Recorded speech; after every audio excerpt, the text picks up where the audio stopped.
पद्मपुर ग्राम panchayat Remuna BJD पक्षर घर को घर बुली प्रचार करा जायछि। आज रेमुणा बीजेडी पक्षर पद्मपुर ग्राम पंचायत रे घर को घर बुली जोड़ीएस शंखरे भोट देवा को निवेदन करछन्ती विधायक प्रार्थी विद्यास्मिता महालिक। पूर्वतन सरपंच ताराकांत दास नेतृत्व में एक शोभायात्रा माध्यम प्रचार कार्य बांकेश्वर छकठारू बाहरी ग्राम परिभ्रमण करथिला।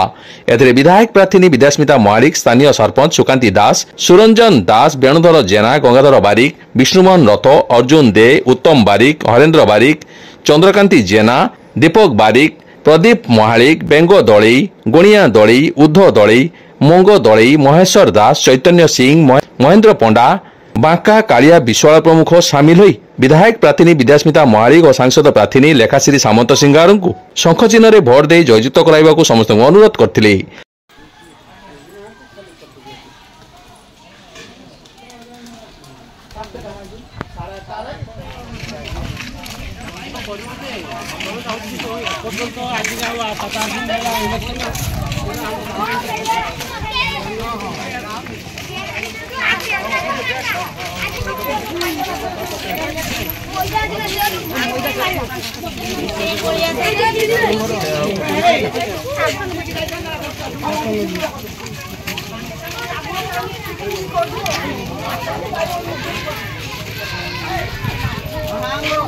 नमस्कार समस्त को। आज पद्मपुर पंचायत बांकेश्वर गाँव में आमर डोर कैंपेनिंग चलती घर घरे शंख। तेणु आपण मैंने देखिपे केते मात्रा लोक एटारे उपस्थित अच्छा। नवीन पट्टनायक जो लोकाभिमुखी कार्यक्रम गुड़िक समस्त पाखरे पहुँचुची। समस्ते बहुत खुशी अच्छा। आपण ये जनसमागम देखी जानीपे लोक मैंने केते भल पाउछंती माननीय मुख्यमंत्री को शंख चिन्ह को आपण मैंने जानीपे देखिए लोकों को देखिए आप बुझीपे से मैंने केमी भल पाँच शंख चिन्ह को। तेणु समस्ते बहुत खुशी अच्छा। आम पूरा घर टू घर प्राय डोर टू डोर जाऊँ समस्ते भल रेस्पन्स दौरान कहते जे माननीय मुख्यमंत्री गोटे महिला को प्रार्थी कर। तेणु आम समस्ते बहुत खुशी अच्छु। आम आपण मान सांगरे अच्छु। आपण को आशीर्वाद करछु। आपण जययुक्त हो आसतु बोली कहू। समस्त मोर नमस्कार। आज बहुत लोक खुशी अच्छा। एमएलए प्रार्थी जेहेतु आम सांगर डोर टू डोर कैंपेनिंग कर। तेणु माननीय मुख्यमंत्री को आम षष्ठ स्तर केमती मुख्यमंत्री करवा से प्रचेषा चलीचु। तेणु सकाळ आम आरंभ करचु। लोक मानक तो देखुं केते उत्साह अच्छा। तेणु आग को चलुचे बढ़िया नहीं चेष्टा कर लीड देवा।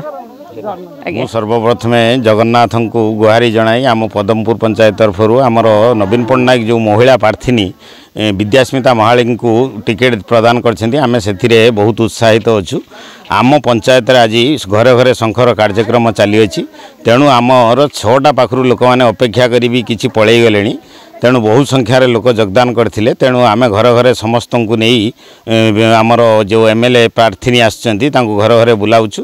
आ लोकंकर उत्साह अच्छी से माने बहु संख्यार आम पद्मपुर पंचायत रु सबु बेले तो बीजेडी को आम देइचु अग्राधिकार। तेणु एथर भी आम विजयीर पताका पिंधापी चेष्टा चलैचु।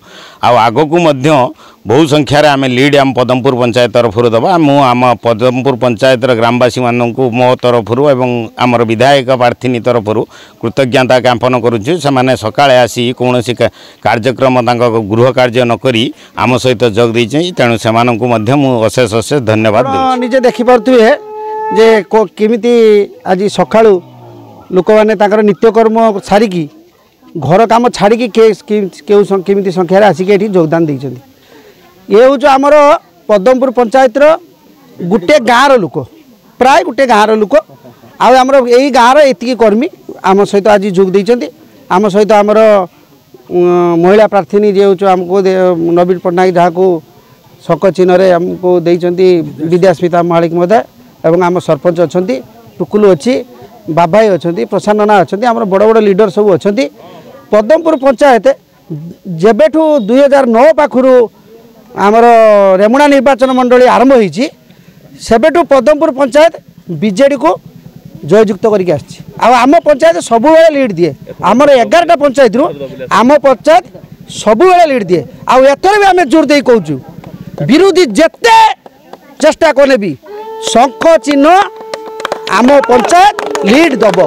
एवं कहूँ छाती पिटिक आज कहूँ जेते चेष्टा करुँच जेते बाटे बुलाऊँ जेते दल को जाऊँच जातु किंतु आमर शंख चिन्ह पदमपुर पंचायत लीड दब डबल शंख सेहिभଳି युव नेता सन सामल नेतृत्व में एक शोभा बाहरी पद्मपुर ग्राम साढ़ा सुंदरी ठाकुराणी पहुंची पूजा अर्चना करा सहित विधायक प्रार्थी श्रीमती महालिक पद्मपुर गाँववासी शंख चिन्ह भोट दे जययुक्त कराइबाकू निवेदन करथिले।